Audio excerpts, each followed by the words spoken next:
96. Let's see.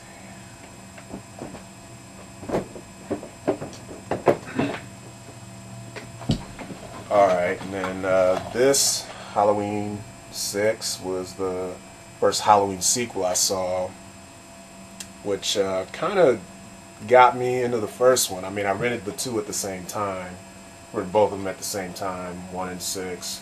And that was after me and my mom moved here to Maryland, and on our way, like, you know, we were driving cross country, and we stopped at the movies one day, and I saw something else, but I was waiting for their movie to end because they saw something else, you know, different than what I did, and I peeked into this movie, and it was like the end, and you know, it just kind of intrigued me just from that little bit I saw.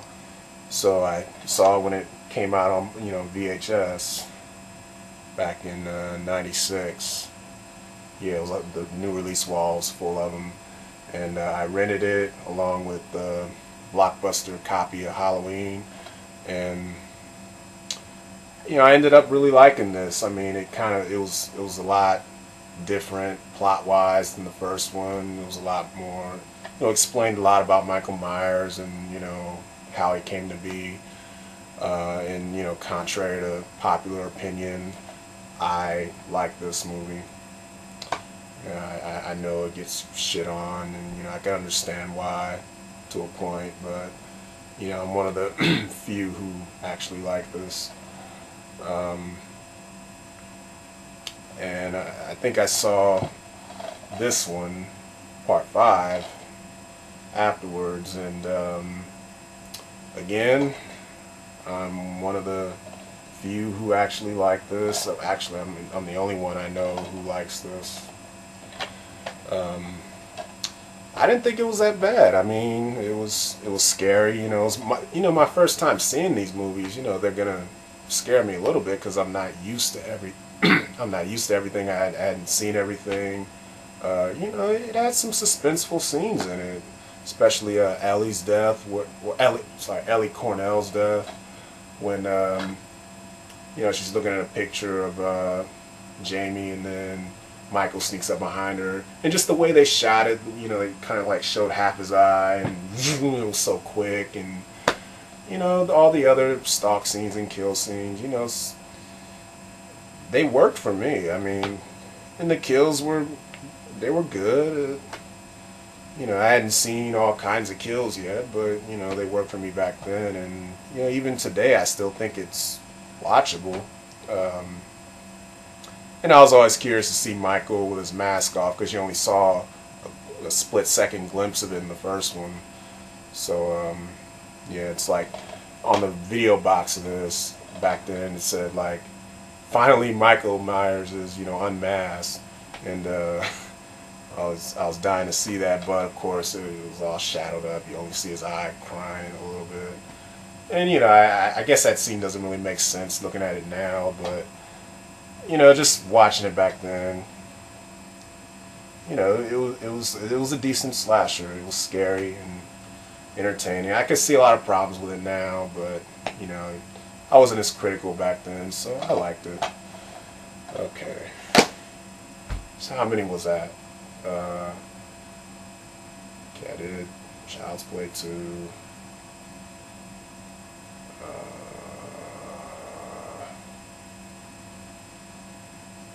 Bear with me.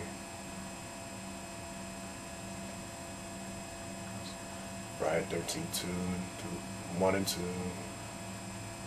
Halloween 1, 5, 6. Scream 1 and 2. So I got 2 more to go. What else?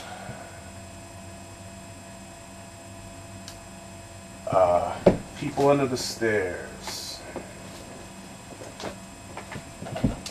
Yeah, People Under the Stairs. I rented this probably every 2 months.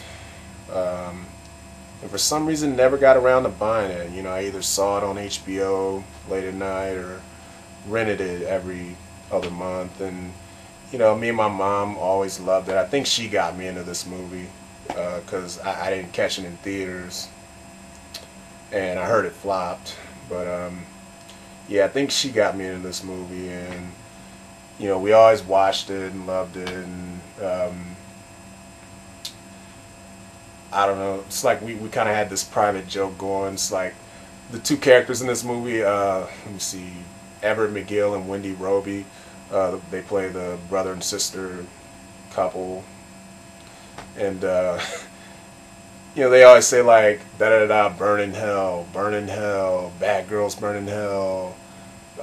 You know, always something burn in hell, and we just always joke about that, kind of making up our own little lines to go with burn in hell, and it's like, you know, I love the performances in this movie, and you know, the two parents, like, or the two brother and sister.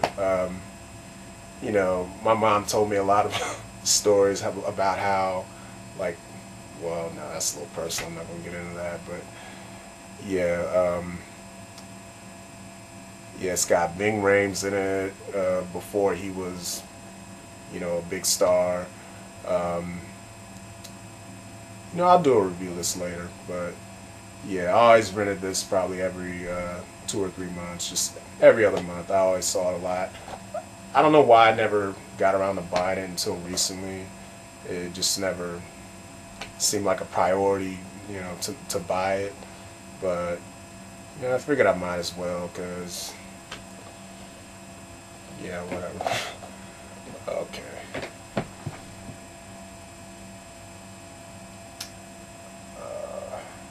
Damn, I got one more to go, but there's more than one I want to talk about.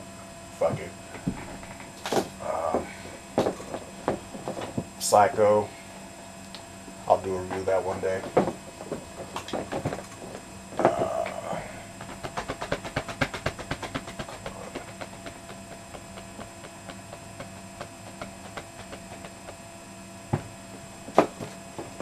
And Texas Chainsaw Massacre. Man, the shit out of that one.